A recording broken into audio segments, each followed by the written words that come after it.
People just don't love themselves enough, because if they did, they would demand more from their relationship and they would never fucking settle. JP de Villiers. He's a peak performance coach, an endurance athlete, a no-nonsense motivator, and he's a very good friend of mine. People always talk about their kids and their family being their why. What does that mean? Since having my daughter, money is my greatest motivator. My daughter is my why, because I just want to give her the best fucking life. I can't fucking understand why people settle for a life where they say, I have to go home to the wife. And it's that answer, presumably, why people are happy to be failing in certain areas. They just don't care enough to fix it. Sometimes life punches you in the face. To quote Mike Tyson, you're going to get punched in the face. And you need to have a strong reason to get up and keep fighting. Life is not a window, life is a mirror. So if you take care of yourself 60% of the time, you will accept 60% of everything in your life. JP's in the house, my most recorded podcast guest ever. I mean, I'm not counting, but I think we must have done 5 of these now. We've done a few. I'm so honored, man. I don't know why you keep bringing me back, but I'm really grateful. Well, we met on a podcast. We became friends. We became friends from a podcast, and now I remember recording in my house in Leeds. We've done multiple ones here. We've recorded on a ski trip. We've recorded in London. The first one was in London in your penthouse apartment. It was when I showed up and you were naked. And 4 or 5 years on, nothing's changed, right? Now I realize this is just who this guy is at the core. He's just naked in every way.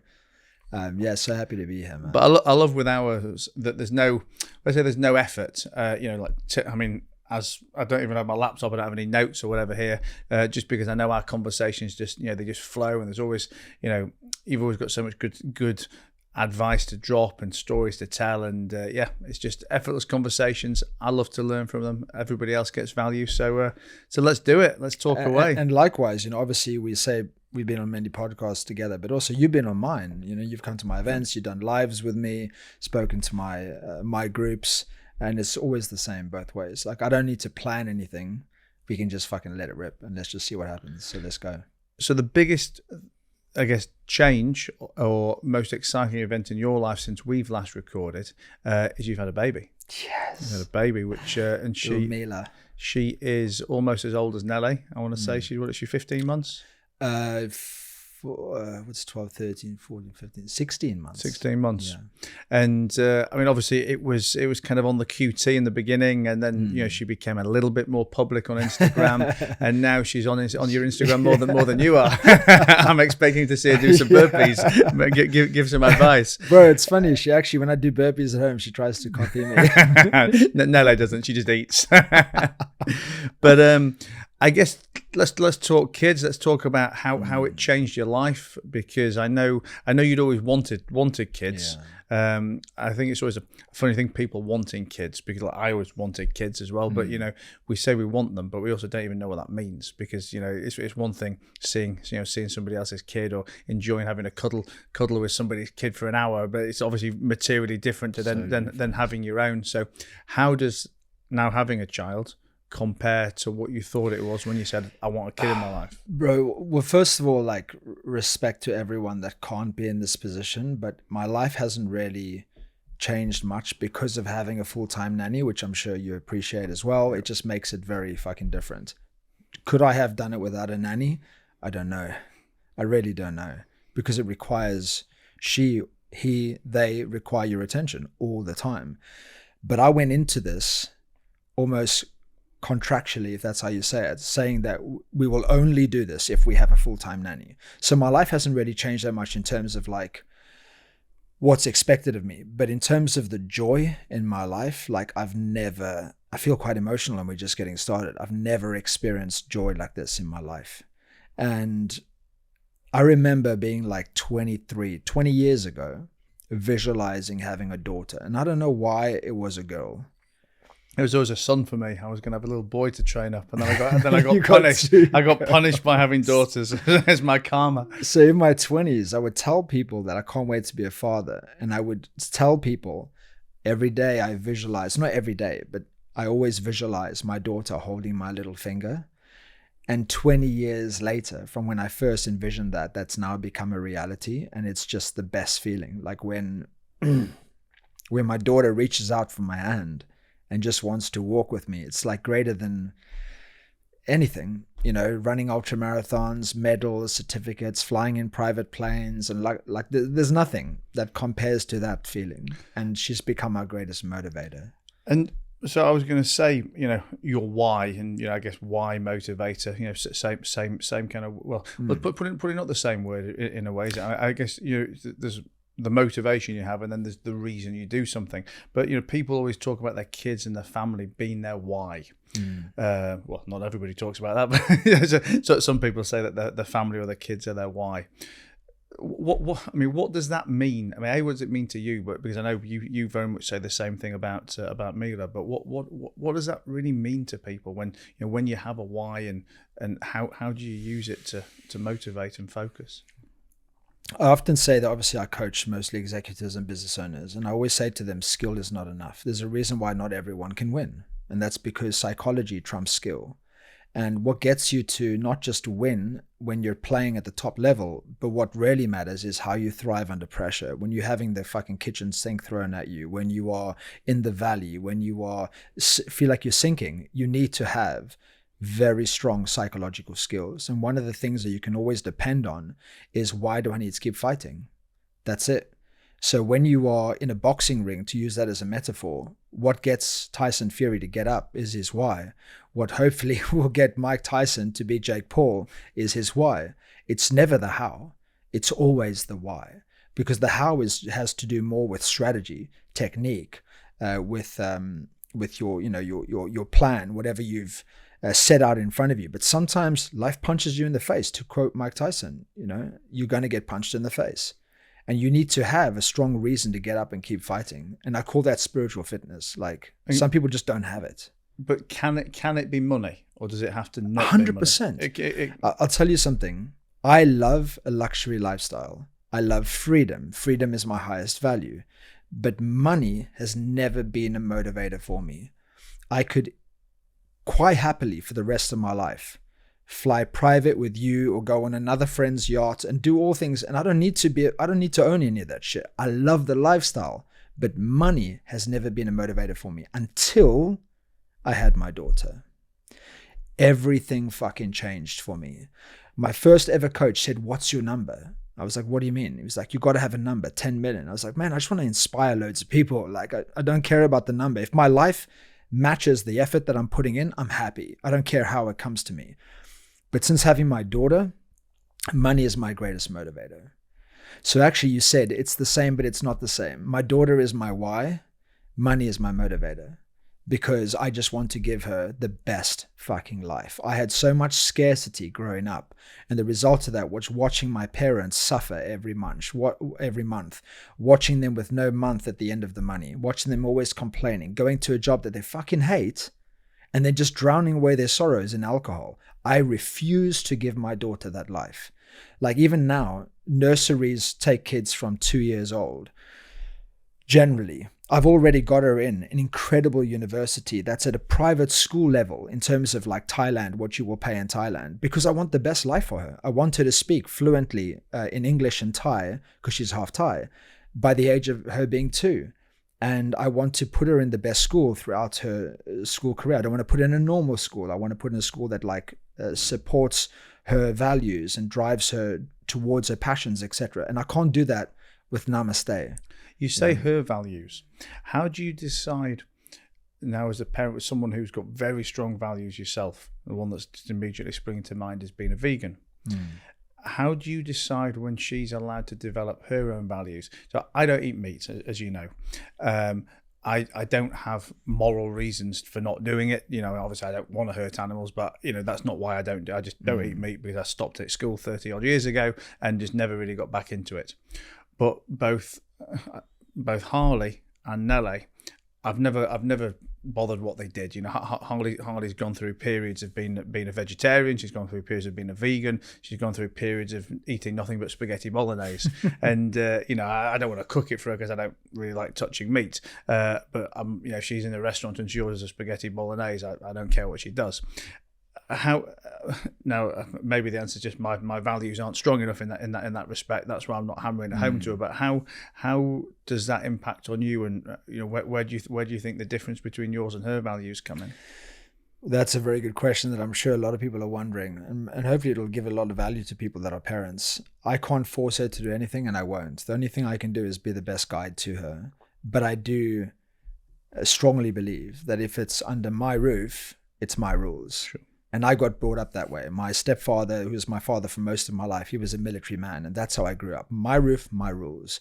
It doesn't mean that you have to be aggressive. You can be loving and kind and compassionate, but it's my house, my rules. So I had an agreement with her mother, which was I won't force her to be vegan, but I'm not going to have animal flesh in this house. Okay, so she's at home, she eats vegan. If she's at a friend's house, vegetarian. Okay. I'm okay with milk. I'm okay with cheese. Let her grow up the middle way. And obviously, I was a Buddhist monk for a while. In Buddhism, there's a thing called the middle way. Teach her the middle way. Teach her about love, kindness, compassion, humility. Teach her about being kind to animals, etc. And then let her choose. At some point, she is going to say, I don't want to be vegetarian because I want to be vegan, or I want to be vegetarian, I enjoy it, or I want to eat meat.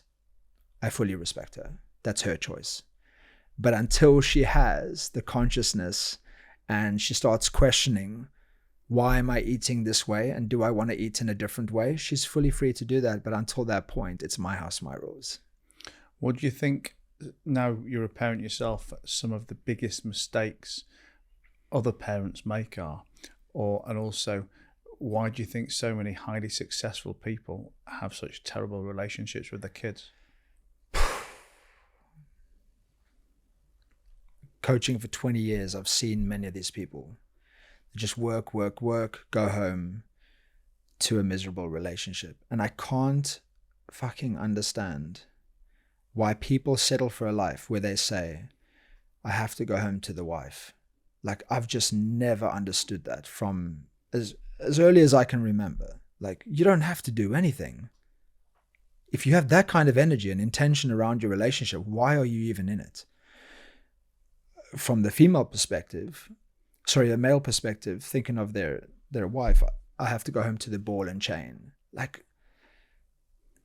that's the message that you're sending to your children. So to answer your question, first of all, I don't get that. But the answer to your question is people just compromise. People don't believe that they can have anything that they want. And I just don't compromise in any area of my life. And it starts with yourself. When you live a life, or you train yourself and condition yourself to live a life that is without compromise, it filters into other areas of your life. If you are literally every day saying, I know I'm the fucking best version of myself that I can be, you're going to start looking at other areas of your life and saying, where is this not congruent and where is this not aligned to how I'm living internally? And you'll just start looking at your relationships differently. Like, I have coached people through divorce. I'm not a divorce coach. I'll never want to be a divorce coach. It's hardcore work. It's emotional work. It's quite like sometimes you need a break after coaching someone in that area. But I've coached people on divorce without talking about the divorce. All I've done is get them to build themselves up through fundamentals, through habits, through sacred rituals, to a point where when you change the way you look at things, the things you look at change. So when you change the way you see yourself, the way you see your life changes. And then you realize, actually, I don't accept this anymore. Like, why am I putting up with this for so many years? So the short answer is people just don't fucking love themselves enough. If you loved yourself enough, I hate the word compromise. I hate it. And every person tries to tell me you need to compromise. But every person that's ever told me I need to compromise doesn't have a life that I want. I can look at their happiness, I can look at their energy, I can look at their rituals, their habits, I can look at the belly fat around their stomach, I can look at how much they pant when they're running next to me. I don't want your fucking life. So don't tell me to compromise. I love myself enough to not compromise.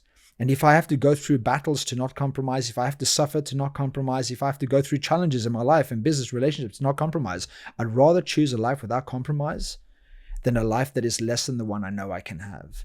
So that's the short answer, is people just don't love themselves enough, because if they did, they would demand more from their relationship. They would command more from themselves, and they would never fucking settle. And it's that answer, presumably, why people are so happy to be out of shape, why people are happy to be, failing in certain areas, that they just don't care enough to fix it. No, and it matches their relationship. If your relationship sucks, well, you might as well not be in the best shape of your life.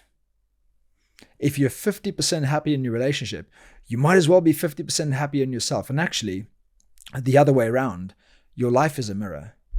Life is not a window, life is a mirror. So if you take care of yourself 60% of the time, you will accept 60% of everything in your life. It's just that simple. Someone asked me the other day, I'd like to talk to you about business coaching. I said, I'm not a business coach. Trust me, I'm not a business coach. But when I change you and I help you change yourself, your business will change. Everything will change because you change yourself, because life is a mirror. Hey, Matt here, just interrupting myself quickly to say thank you for listening to No Bollocks. But did you also know I've got another podcast, Stripping Off with Matt Haycox? Very different. No Bollocks is the quick daily business tactics that you need. But Stripping Off, we go deep, deep, deep with a CEO, with a celebrity, with an athlete, with just an international, inspiring character. We find out what makes them tick. We find out how they got to where they got to, and we find out how you can learn and benefit from them too. So jump on over to Spotify, iTunes, YouTube, wherever you listen to your content, and I'll see you on a future episode. Talking about, I guess, business coaching, and obviously your business is the business of coaching, the business of getting people's peak performance out of them. You've been living in Thailand for how long has it been? 2.5 years. 2.5 years. Spending some time in Dubai, but starting to spend more time in Dubai. And one of the things that we were talking about on the way here is how when you are in Dubai, clients perceive you differently, opportunities come your way, and that ultimately being here is better for business for you than being in Thailand. I mean, talk to me about that. Talk to me about proximity. Talk to me about opportunity and why geography is so important for success. I wish I had this level of clarity 2.5 years ago, but I didn't. But everything you go through, you grow through, and I've grown so much in the last 2.5 years. To give a bit of context, I'm from South Africa. I lived there for 20 years. I knew I could be more successful elsewhere. I had a visa through Ancestry to get to the UK. I lived there for 20 years.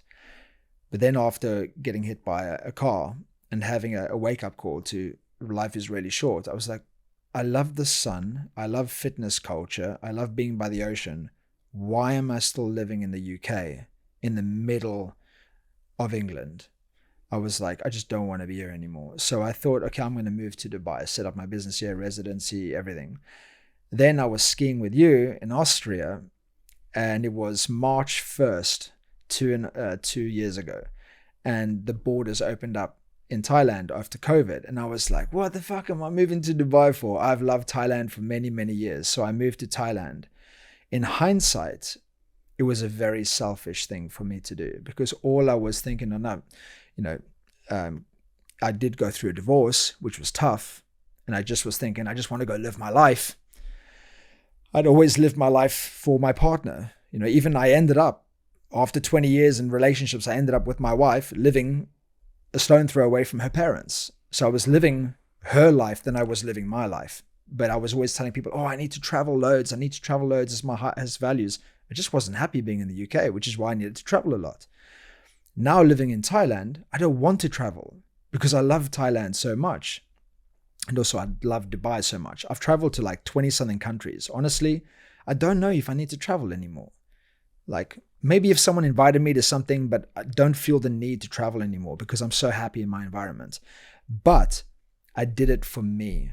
It was me. I want to live in Thailand. What I didn't consider, and I'm glad I didn't when I left the UK, because maybe I wouldn't have made the move, is that I built my entire career on the UK lifestyle. Networking, going to masterminds, meeting in boardrooms, going to London, doing city trips. All of that disappeared when I moved to Thailand. And to be fully transparent, my business just went down and down and down and down and down and down. And it got to a point where after 20 fucking years of coaching, I had like 5 clients. And I was like, what the fuck happened to me? Like, am I not relevant anymore? Do people think I had a midlife crisis as a Buddhist monk? when all I wanted to do was show people how committed I am to studying human potential, human behavior, compassion, etc. Like, what happened? And I just went into this whole like downward spiral. Not that people could see, because I have high resilience. I have a powerful, strong mindset.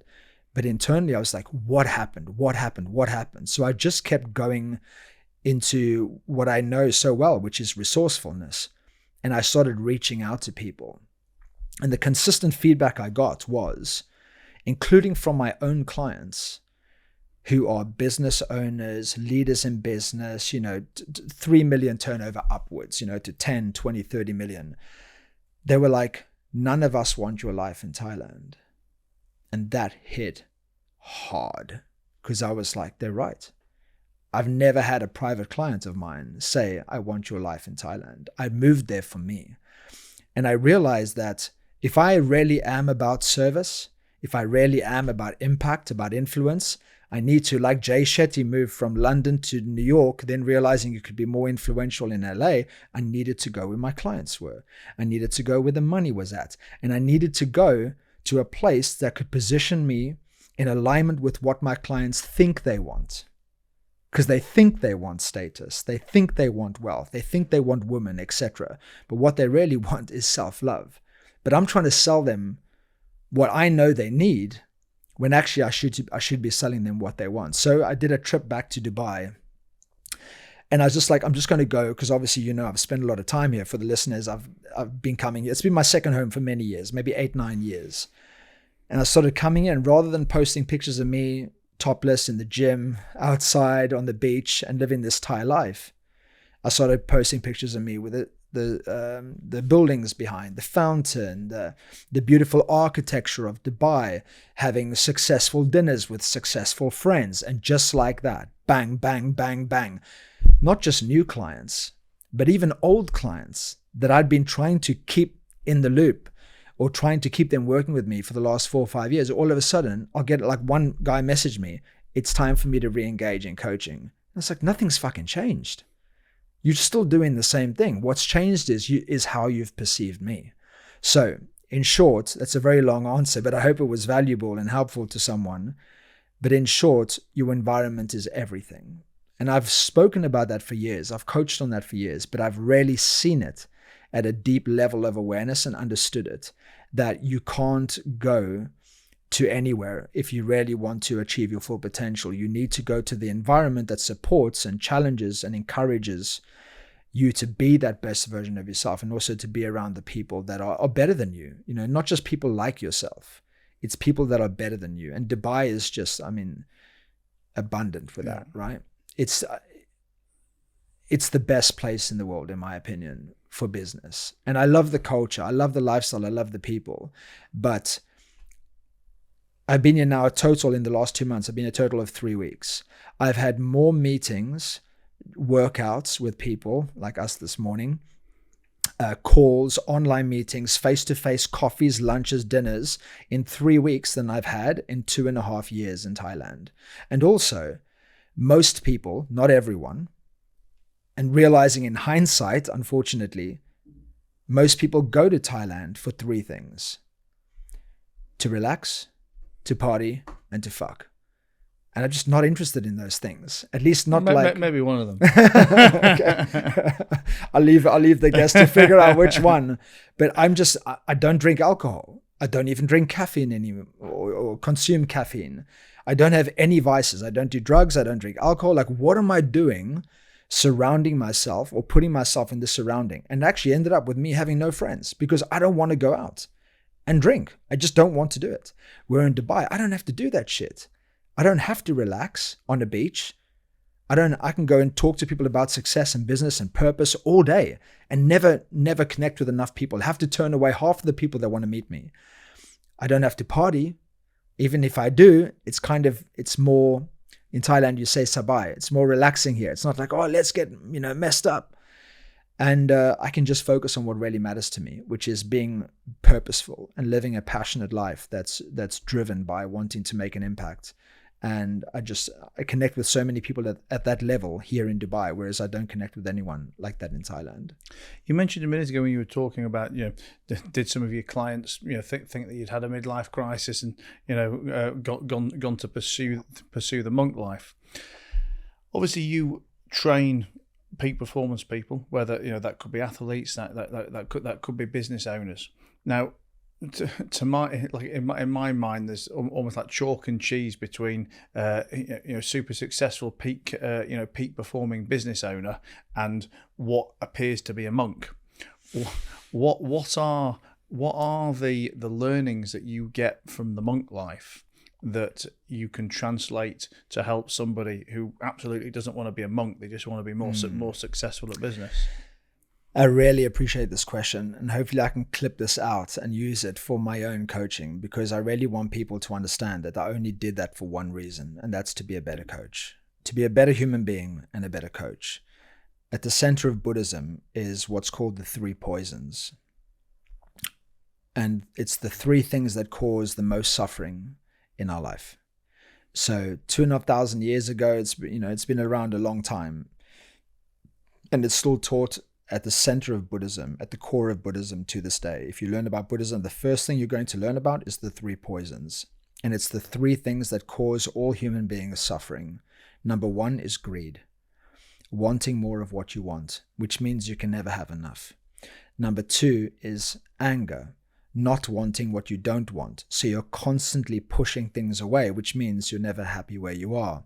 Number three is ignorance or delusion, which it can be, there's lots of aspects to that, but I'll give you one example, which is thinking that where you are now, there is no place more to go. There's no place more to grow into. There's nothing more to learn. Like, that ignorance causes your suffering. Like, to think that, like, when I see people say they're happy in a relationship and they're clearly fucking not, that's causing your suffering, because you are literally settling for a life that is less than the one you are capable of living. And Nelson Mandela said there is no passion to be found in settling for a life that's less than the one you're capable of living.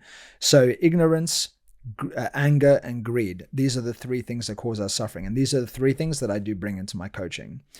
Get my clients to stop needing and to live from a place of healthy want and desire, to want to live in their highest values so they don't feel like they're missing anything in their life.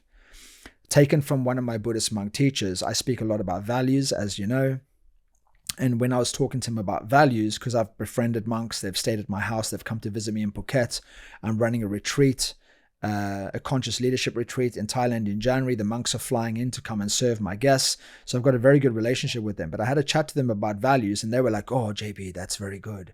And they said, basically, I love the way monks simplify everything. They said, a life without suffering is when your life matches your values. It's that simple. A life with suffering is when where you are and your values aren't in the same place. So this is when greed starts to come in. This is when anger starts to come in. This is when you start to become resentful. This is when you start to snap at people. It has nothing to do with those people. It has to do with the fact that you're not fucking happy, because you're not happy with your life. So my definition of happiness based on that is based on your vision, your mission, your purpose, your why, your goals, your motivation. Be really happy and fulfilled with where you're heading in your life and why you're waking up every morning. And at the very same time, you've got to be as happy with where you are. Like, true happiness means that you show up for the best of yourself and the best for the best of your family and what you want for them and the people that you care about every single day. In my coaching, I always talk about 365 lives. We think too much about the past. We think too much of the future. If you live your day like it's a life, and that's it, the only thing you can do is your best today. That removes suffering, because you can't have anxiety living in the present moment. All anxiety comes from thinking about something in the future that's going to happen or might not happen, or that you think is going to happen. So when you live your life 365 days at a time, you just do your best every day.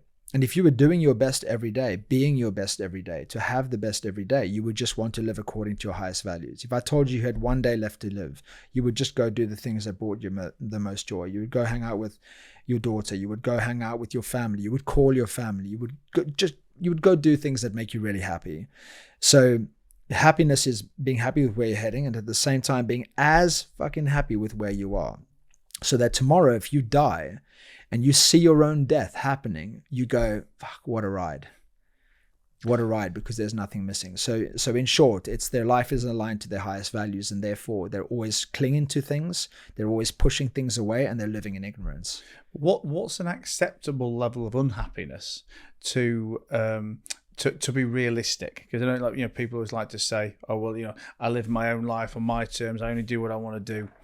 But there has to be some realistic degree of doing some things you don't want to do, or you know, even if you're in a happy relationship with your husband, with your wife, whatever, there's always bad days, you know, there's bad things, you know, where, and I know it's a very, let's say, subjective answer, but where do you draw the line at, you know, at that balance between happiness and just having to do a few things that nobody wants to put the dishes in the dishwasher? So I probably have, my answer is not what most people will say, and that just goes on observation from having this conversation with people over the last 20 years. I just don't believe in doing shit that you don't love. When I got into personal development and I started to change my own life when I was 23, by the age of 26, 27, I had a tattoo right across my chest that said, do what you love what you do, because that's what changed my life. I just made a commitment to only doing shit that I enjoy. Saying that, however, do I like going to the gym every day? No, I fucking don't. I just don't. Do I like getting up early every day? No, I don't. Sometimes, do I want to eat 100% clean meal when actually I could dig into a tub of vegan Ben & Jerry's? No, I don't. So I do believe that sometimes in life you do have to do what you don't want to do, but it doesn't feel like work. It just feels like putting in the work because it's in alignment with your values. So that's the differentiator. I don't believe I can't remember the exact words of your question, like what's the accepted level of balance, unhappiness. Yeah. I just, my own opinion is, if you don't enjoy it, don't do it. But check yourself before you wreck yourself. Understand that it's not the thing, it's the thing about the thing. Is what you're doing taking you towards the person that you want to be? If it is, do it. Don't be naive. Don't be an idiot. Don't be a fool. Do you think you're going to achieve the greatest version of yourself in finances, in wealth, in health, in happiness, in joy, in fulfillment, in relationships, in love, without putting in the effort? I mean, that's just delusional. You know, once again, that causes our own suffering, thinking that it's going to be easy. Don't wish for an easy life. Wish for a difficult life.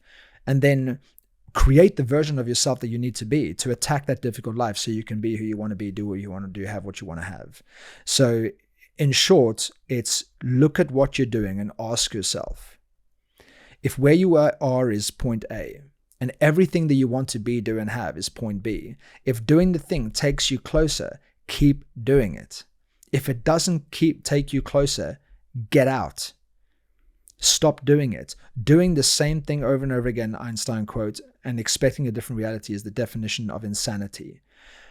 If you don't do shit, if you keep doing stuff and you don't want to do it, that for me, I will say in a coaching context, is child's play.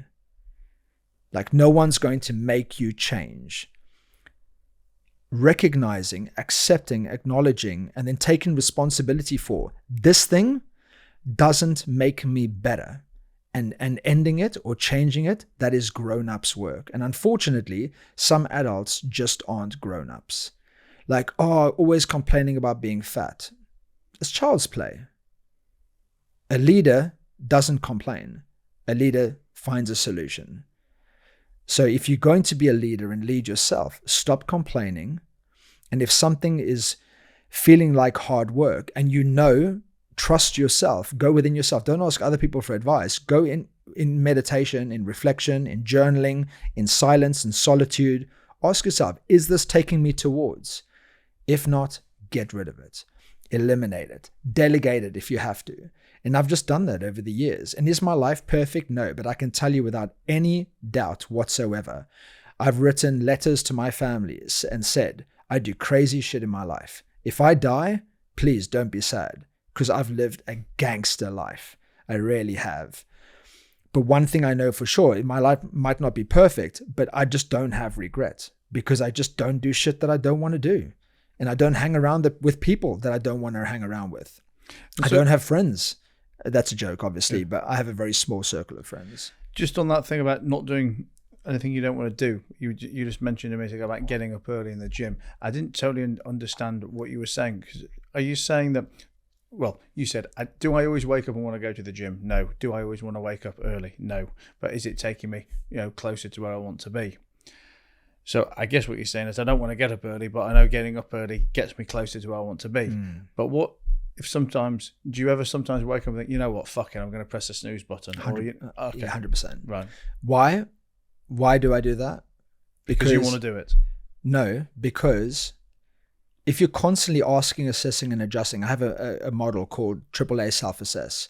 And at any moment, you can ask, assess, adjust. Ask good questions, assess what's a better way to do it. Adjust is just commit to doing it. Some people just want to ask and assess. They never adjust. So if I'm waking up all the time and one day I wake up and I go, I can't fucking do this. Well, what's my goal? My goal is to be the best version of myself, to inspire others to do and be the same. What if I feel that getting more sleep today is going to make me a better version of myself? I have to do that, even if I don't want to do it. I hate sleeping. I've hated sleeping my whole life because I just love living. Why would I want to be asleep? If you want to sleep versus being awake, your life is seriously messed up. But if you're tired, you need to rest. So I get up. I don't use an alarm clock. I wake up between 4, sometimes 3:30, 4, 4:30. What time are you going to bed? 8 or 9. Okay. Yeah, so very early. Yeah. But also, I say to my clients often, nothing extraordinary ever happens past 9 p.m. unless you're like you, networking at midnight. But for most people, what are they doing after 9 p.m.? Eating shit, doing shit, acting like shit, just watching Netflix or whatever. So I just don't need that window in my life. 9 to midnight. Like, that's just not a good window for me to be awake. It's not giving me a high ROI. So I'd rather be asleep.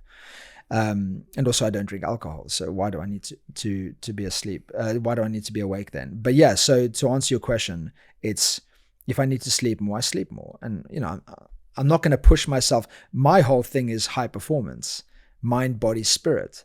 Your mind, body, and spirit can't thrive if you're exhausted. Like if I have a sign, if I have a sign that I'm tired, like my eye goes red or I get a little twitch in my eye because I'm on all the time, I know, thank you, body, I'm listening, and I'll go rest. But I would rather go to bed at 7 than wake up at 6.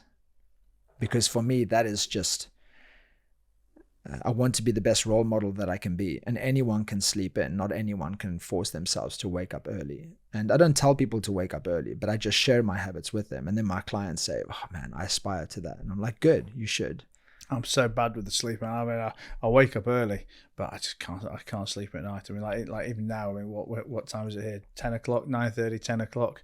I mean, I'm exhausted already, and I know I'm going to be on till 11 o'clock tonight, 12 o'clock tonight. But I think I don't know. Training the sleep it's like a skill that I'm lacking. Bro, if I lived with you, you would not have problems sleeping. Because one thing I know you don't do that I've told you for years is to meditate before bed. Like if I don't do that, I will not sleep because I can't turn my brain off.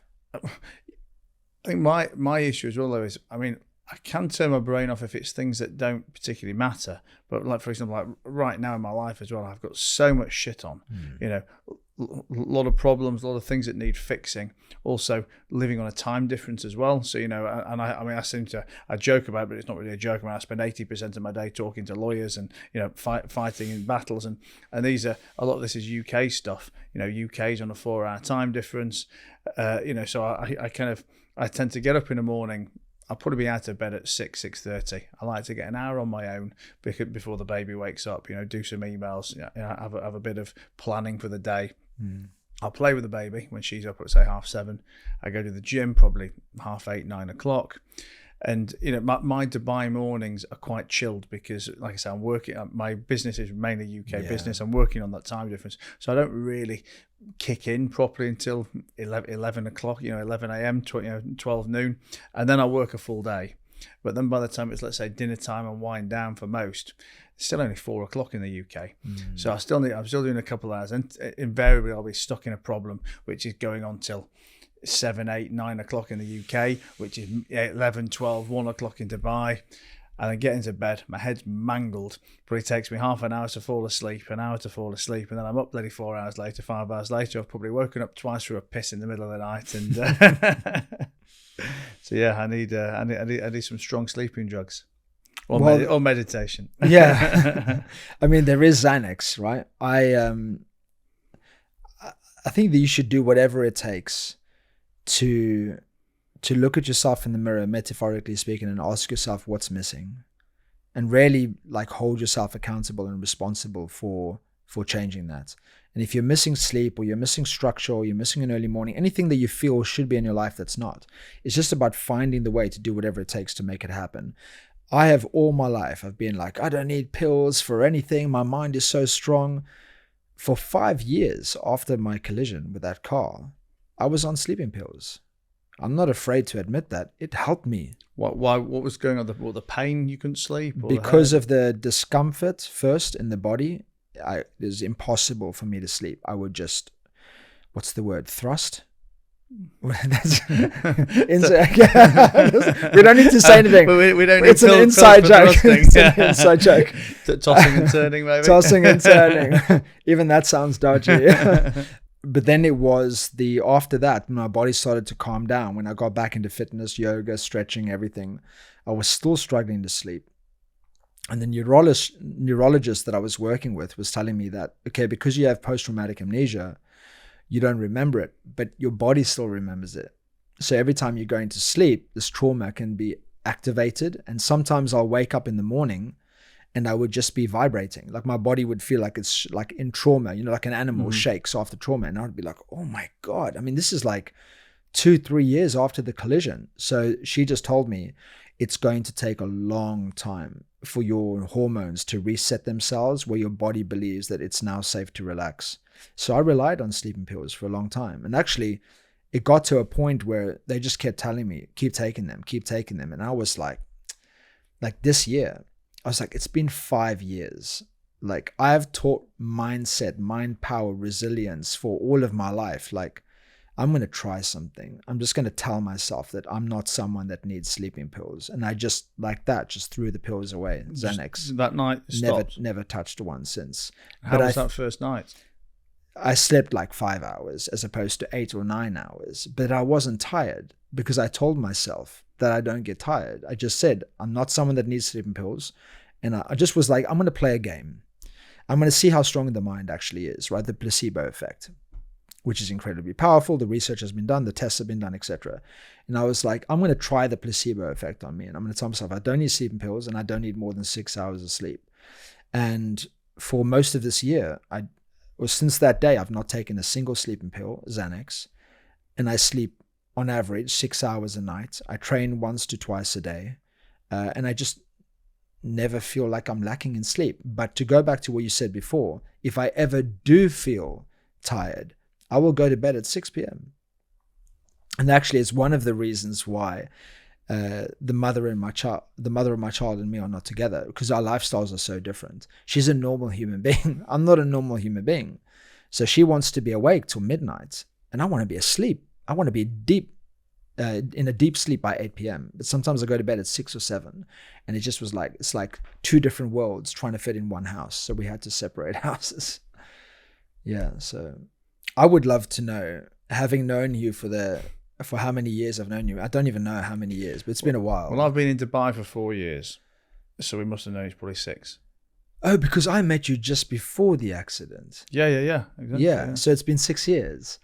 What a ride it's been. We have been on many adventures. But like I mentioned to you, not on camera before, I don't think it was on camera, but I was saying that I get things from you. We were talking about someone else at your apartment. Okay. Or at your penthouse. And I was saying, I learned from that guy just like I've learned from you over the years. And I know that all relationships are a fair value exchange. I would love to know, what have you got from our friendship? I know what I've got from you, and it's many things, and as well as just good energy to talk real, to talk real shit. But there's things that I get from business around you, around branding from you, around authenticity around you, and the courage to give yourself permission to just be who it is that you are. You said to me once, went into a boardroom, and forgive me, I'm going to mess up the story a little bit. I went into a boardroom and they were telling me like, oh, you shouldn't dress like this.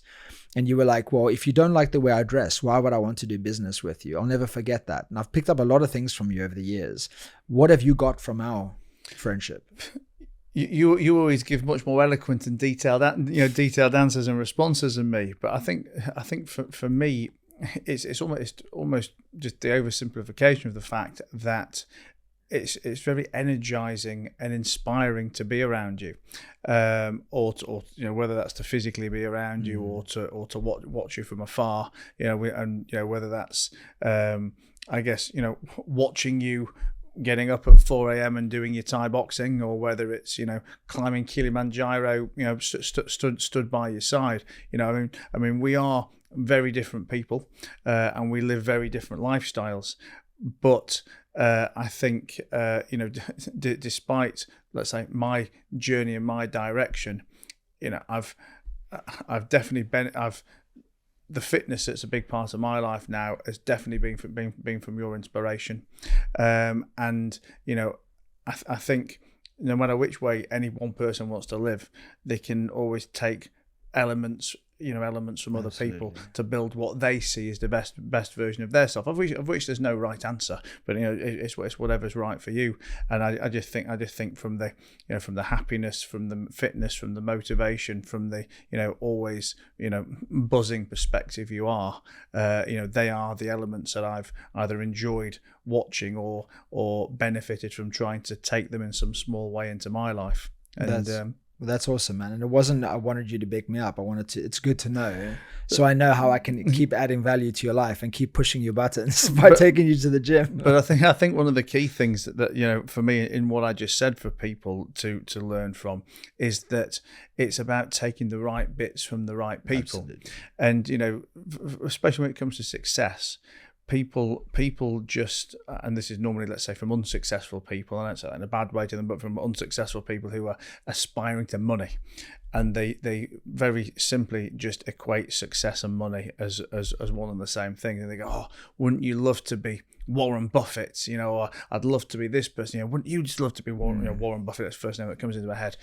I always think, absolutely fucking not. Do I think Warren Buffett is a phenomenally talented investor? Have I got so much to learn from him on the investment perspective? Absolutely. Do I want to live in the same house for 50 years? Do I want to drive the same car? Drive the same car, drink Diet Coke and McDonald's 3 meals a day? Absolutely not. I want to take the best learnings of that from him. I want to take the best learnings of that from her, or from them, or from the other. And the key is, you've said a few times in this conversation about knowing who you are and building your best life and whatever the best bits of you are. I think that's why it's so important to be surrounded, whether that's physically or at a distance, from videos or books or whatever, whoever it may be, but have a real variety of different mentors for different areas. And if I look at business, for example, let's take fitness and lifestyle out of it. When it comes to business, I've got 7 or 8 or 9 different, let's call them mentors, advisors, coaches, or whatever you want to say, in different areas. And one might be for marketing, one might be for a specific area of marketing, one might be for something to do with finance. But the one who's an expert in something absolutely isn't an expert in something else, and it's always like, would you go and ask Roger Federer for football advice? Well, no. But and it's always the same, in business, that people go, oh, I'm going to go and pick that guy's brains because he's so successful. Well, he's not. That guy's made a lot of money, and he's made a lot of money in one particular field. But now that's not to say the rest of his life's shit. But 8 times out of 10, the people who have made a lot of money do not live a life that I would want to have anything to do with. I remember you told me once. You said most of the people I know that are wealthier than me, I could never get the saying right. I wouldn't swap my life with them for all the tea in China. All the tea in China, yeah. And I was like, success doesn't equal happiness. And effectively, the reverse of that is, those people who've got all that money typically say to me, "Oh God, I'd love your life. I'd love your life. How do you do it?" And the answer normally is because they're focusing too much on the pursuit of cash for the sake of the cash in and of itself, and this obsession with building wealth for generational wealth reasons or whatever it may be, and never actually stepping back and thinking, I want some happiness in the now. This is just about I mean, like the people I'm not going to name them, and it wouldn't matter if I did. No one would know who they are, but they've had the money long ago to be able to live the life they wanted to live, should they choose to live that life. But whether it's because they're too busy wanting to make more money because of the obsession with money, or whether it's because they're scared to live that life as well, which is quite often the thing. People don't live the life they want because they feel that they've got to conform to the people around them. Or we're talking at the beginning of this conversation about geography. And why, for example, you didn't like wanted to travel because you didn't like being in England, or you love being in Thailand or whatever it is. I'm sure that most people around the world would probably rather be living in a different location, or could certainly be benefiting from living in a different location to the one that they're in, and invariably their excuses for why they don't move. They're just excuses. Okay, listen. Yeah. Okay, some people may be bound to an area for longer than others because they may have genuine family ties, sick relatives that they need to look after, or kids who are in school, or businesses that they own.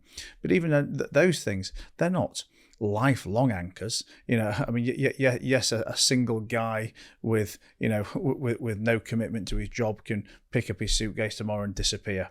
Fine, I get that. That's the easy end of the spectrum. But even if you've got kids in school and an elderly relative or whatever it may be, you can still be gone in a year, or go and sit. Okay, you need a bit more planning than the single guy with one suitcase. But the excuses that people put around, why they're tied to that area, or tied to that particular task or event for the rest of their life, it's either bollocks, or it's weakness in their desire to move themselves forward, or it's just conforming to what they see as the standards, and letting other people dictate their happiness. It's so many things. It's fear of judgment, fear of what happens if I'm successful, etc.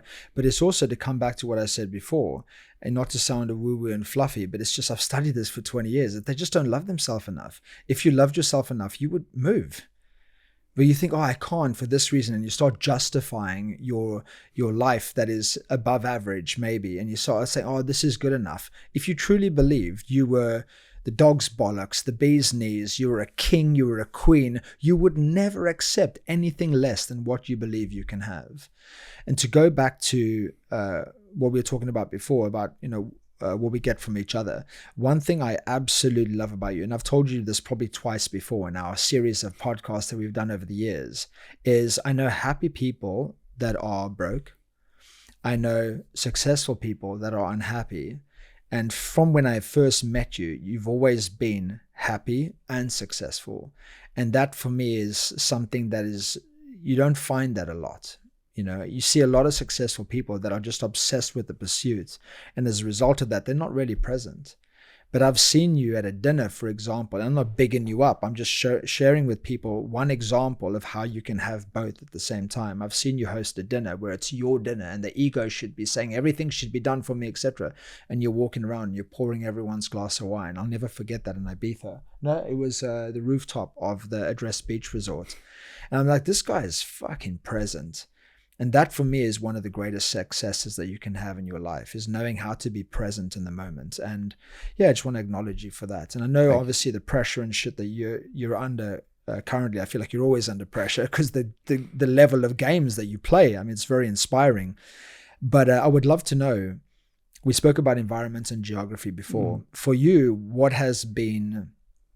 how important has it been to be in an environment and in people that energize you, and what has been the cost to you in having people that have actually taken your energy away, or being in an environment or environments that have taken your energy away?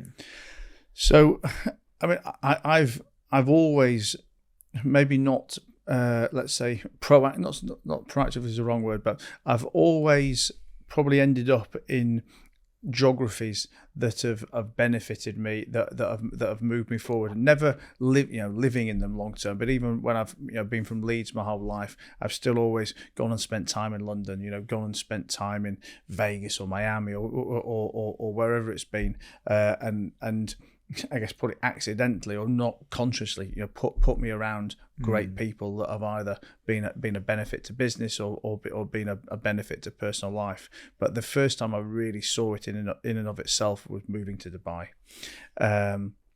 And we always sound like we're doing the PR for Dubai, don't we? But in the 4 years here, just being surrounded by such hungry people, and that's in every area of life. And I think people who aren't in Dubai probably just naturally think, Dubai is just this city of gazillionaires and it's all money, money, money. But my friendship group and my network is a wide variety of people, from people who are, let's say, very wealthy to people who are not so wealthy, but I'd consider all of them successful in their own ways. And that success is typically coming from a hunger and a drive and a desire to do better, which is kind of what's brought them to Dubai in the first place. And I think it's not just about more money, it's about more happiness, it's about more fitness, it's about finding a better looking girlfriend, finding a better looking boyfriend. Is it fair to say they're more committed to living in their values, people that come here? Living their values, living the best life, you know. And I think the second part of your question was about, let's say, being around people who sap that energy. I mean, look, I'd be lying if I said I never have people around me who sap energy. But I guess I've also probably, whether it's, again, being consciously or luckily, not been in situations where someone is sapping my energy 24/7, because I guess A, I wouldn't like it to happen, and B, I probably wouldn't be able to be successful the rest of the time. But I think, when I have it for an hour or two or three, it becomes so much more noticeable when you're living a high stress life and when you've got other problems. I think maybe when you're just coasting along, you probably don't notice the negativity and the energy sapping of people around you so much. But when you're always on 120 miles an hour, when you're always on the red line in whatever that may be, whether that's fitness, whether that's business, whether that's risk, but when you're always pushing those limits, they don't even have to be a negative force on you. They just have to not be aligned with you, not be on your same page. And you kind of go from that red line to putting along like a 1920s car in no time. So yeah, I mean, I've probably not directly answered your question. I've kind of gone around the houses, but I think everything for me comes back to if you want to change your life, if you're very unhappy with the position that you're in now, or even if you're not unhappy, you just want more, the two easiest ways to do it are change your geography and change your circle of friends. And if you can't change either of those things, let's say materially up in the short term, you can still make the changes by just removing a few bad things from it. Okay, I don't know, you live in the middle of the countryside somewhere with limited opportunities. I will obviously say that moving to Dubai is going to do you wonders. Maybe that's not a realistic change tomorrow, but you could maybe go from the middle of the countryside to a small town in England, or from a small town in England to a slightly bigger city. If you can't get 5 great new friends tomorrow or 5 great new mentors tomorrow, you can get rid of that one twat in your circle that's always bringing you down. And a way to go up is to remove some of the things that are forcing you down. So, yes, wholesale changes are fantastic, but a little change is better than no change, and that 1% a day will compound to greatness over time. And I love what you said about, in your answer, about the drainers and the energy zappers, whatever you want to call them, is it's not just people that are necessarily negative, it's just average people, because they can slow you down. I just wanted to kind of reiterate what you said, because someone listening to this or watching this might have someone around them that's operating at 70%. But if you are fully committed to living 100% life, you can't have a 70% person around you, at least not in your close proximity every day. You just can't do it. And, I have nothing but love for the mother of my child, nothing but love. I support her in every way. I've gifted her in so many ways. Like, I love her so much. She's a beautiful human being. She is the greatest mother for my child. Like, I was destined to meet her. But we just want different things in life. And for where I'm going and the highway that I'm on, I can't be going as fast as I want to be going. That puts me in the most natural state of flow, being in a container with her. And she understands that. so we want different things. So it's not about her being negative. So I really love that you shared that. It's not about someone just being negative. It's about, are they going at the same speed and pace, and are they even on the same highway as you, or you're trying to make it work together, and you're going in one direction and they're trying to go in another direction. Therefore, you're fighting all the time. One more question. I love asking this question because it changes all the time based on where we are in our life. What are your 5 highest values, do you feel? 5 highest values? Yeah.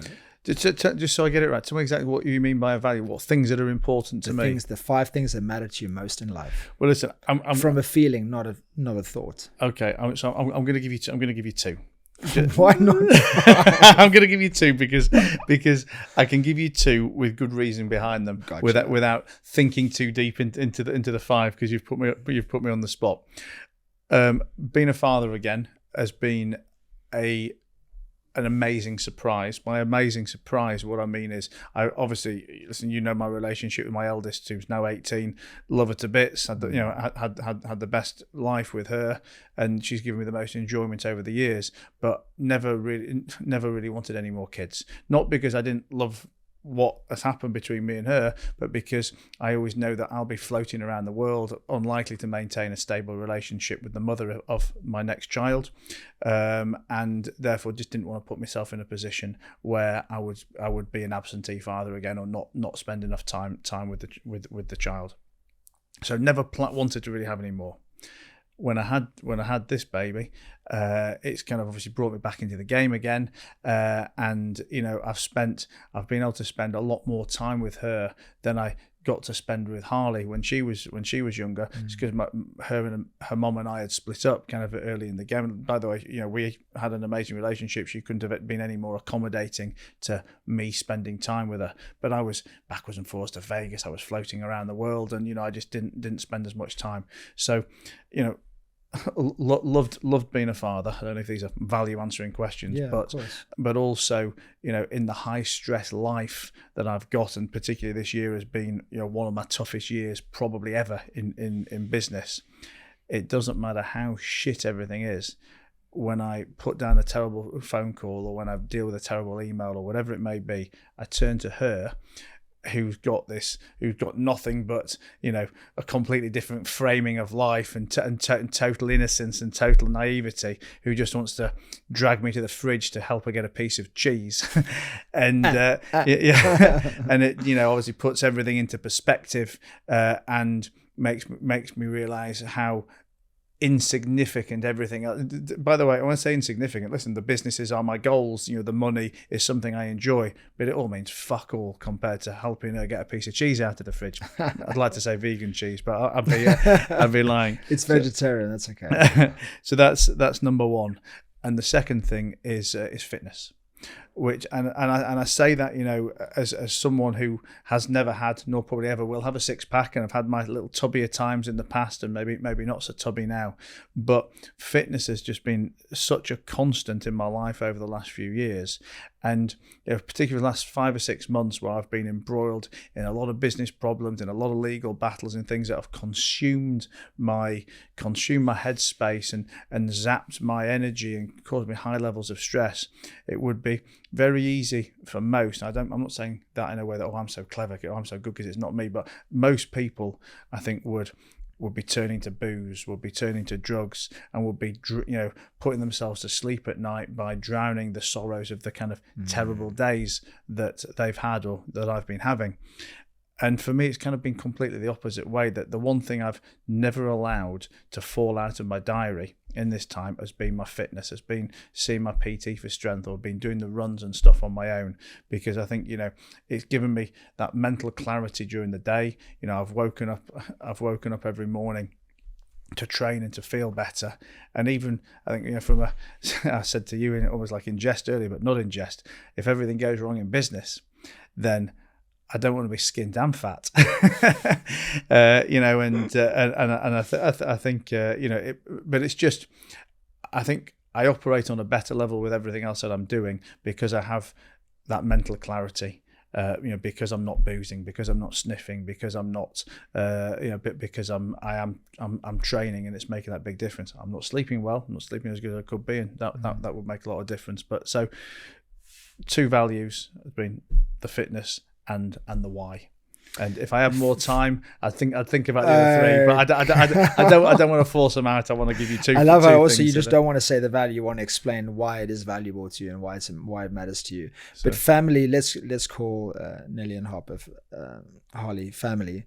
Family and fitness, my kind of guy. It's probably why we're still here years later, bro. It's always a pleasure, man. Listen, JP, I mean, what was that number 5, number 6, number 7? Who knows? Idea. But I'm sure there's going to be 107 more over the weeks, months, and years to come.